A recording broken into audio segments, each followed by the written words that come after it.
Ce week-end s'est déroulé sur 2 jours la finale de France de billard américain U17 à Argenteuil. 10 jeunes venus des 4 coins de la France se sont affrontés pour décrocher les médailles tant convoitées. Ce soir, nous accueillons sur notre plateau Bastien et Corentin de Bragard qui ont participé à la compétition. Bonsoir à tous les deux. Racontez-nous un peu votre expérience. Ce week-end, on a joué les finales de France U17. On n'a pas eu les résultats attendus, mais on ressort on ressort quand même grandi. On sait maintenant où s'entraîner, sur quel point s'entraîner, et on se prépare beaucoup plus pour la saison prochaine. Alors du coup, sur quel point s'entraîner dorénavant? Sur les points techniques, lecture de table, sur plein de choses à revoir. Pour ceux qui ne connaîtraient pas la différence, quelle est la différence entre le billard américain et le billard français? Le billard américain, c'est un billard à trous, à poche. Le but, c'est de rentrer les billes dans les poches. Et le billard français, on a 3 billes. Avec une bille de jeu, on doit toucher les 2 autres billes. Et voilà. Alors, on l'a dit, à l'issue de cette compétition, vous avez vu les points sur lesquels vous deviez travailler. Mais comment vous vous êtes préparé en amont de cette compétition? En amont de la compétition, on a travaillé, je dirais, une quarantaine de mercredis avec notre entraîneur Jani, où on travaillait comment réussir à faire des coups particuliers. On a travaillé les carreaux, les choses comme ça, les 2 bandes, aller chercher une bille en plusieurs bandes, réussir une défense, des choses comme ça.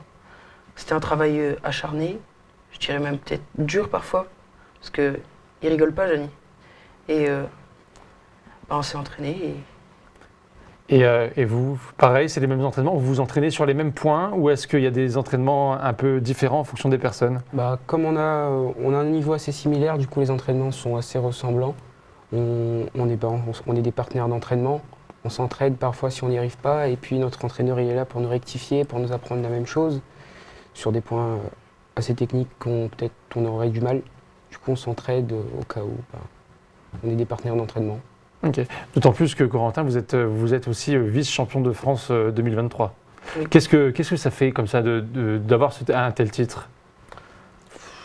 Moi, je trouve ça bien. J'ai bataillé pour l'avoir ce titre, donc j'en suis assez fier. Quelle est l'émotion que vous avez éprouvée à ce moment-là? J'étais fier, j'étais très fier.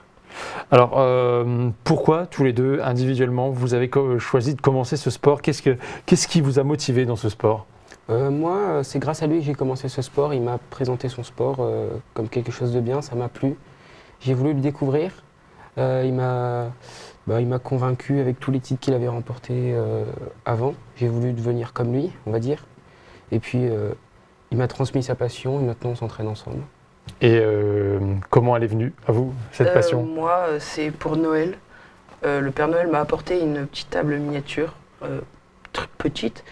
Et je jouais beaucoup avec mon père dessus, dès que j'en avais l'occasion. Et j'en ai donc parlé à ma mère et elle m'a inscrit dans un club qui est plutôt du côté de chez moi, à Ligny. Est-ce qu'il y a des prochaines compétitions où on va pouvoir vous suivre, vous retrouver?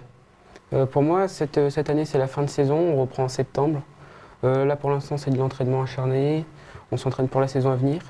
On pourra me retrouver, je pense que je vais faire les tournois nationaux. C'est un niveau supérieur. On jouera contre des adultes et pas contre des gens de notre âge, avec un niveau bien plus supérieur. Donc on s'entraîne pour avoir le niveau et avoir le niveau attendu. Et il y aura bien le championnat de France U17 l'année prochaine. Et pour vous, Corentin? Moi, c'est pas la même chose. C'est pas fin de saison pour moi. Il me reste la très grosse échéance de la saison, les championnats d'Europe fin juillet. Donc il va falloir s'entraîner, redoubler d'efforts pour pouvoir, pourquoi pas décrocher une médaille, un titre, ou dans tous les cas, s'amuser et réussir à faire quelques beaux trucs. Vous partez en Slovénie prochainement? Oui, en juillet. Et vous vous préparez, j'imagine, à ce départ, enfin à ce déplacement? Bien évidemment. Très bien, merci beaucoup Bastien et Corentin d'être venus sur notre plateau ce soir.